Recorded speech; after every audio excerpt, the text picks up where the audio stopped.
এই গল্পটা আজকে থেকে 1.5-2 বছর আগে না ভাবতেন তাহলে আজকে প্রিয় মালতী কিংবা মালতী বা এইসবের কিছুই আসলে থাকতো না। আপনার কাছে আমার আসলে অনেকগুলো প্রশ্ন।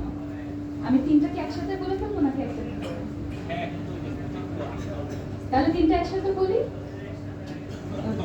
প্রশ্ন নাম্বার 1, আপনি আপনার মন থেকে বলুন প্রিয় মালতী দেখতে আসলে কেন দর্শক সিনেমা হলে যাবে? প্রশ্ন 1। 2 নম্বর প্রশ্ন কঠিন না, এটা হচ্ছে এই যে Cairo international film festival of India, এই ইন্টারন্যাশনাল ফেস্টিভ্যালগুলোতে প্রিয় মালতী প্রশংসিত হয়েছে, ঘুরে এসেছে এবং বাইরের ইন্টারন্যাশনাল দর্শকও সেটা পছন্দ করেছে। ওনাদের ফিলিংটা আপনি জানতে পেরেছেন, কিন্তু এই পুরো ব্যাপারটার কে নিয়ে আপনার ফিলিং দেখুন, এটা একটু শেয়ার করবেন। আর 3 নম্বর প্রশ্ন ছিল না, এটা আমি একটু বানিয়ে দিচ্ছি, সেটা হচ্ছে আমি কতটুকু প্রিয় মালতী হয়ে উঠতে পেরেছি, আদৌ পেরেছি কিনা।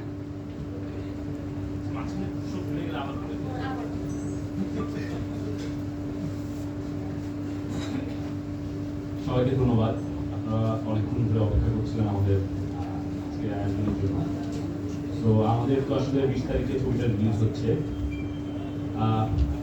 এতদিনের আমরা আসলে একটা লম্বা জার্নি ফাইনালি আমরা বাংলাদেশের অডিয়েন্সের কাছে আসলে এটা শেয়ার করছি।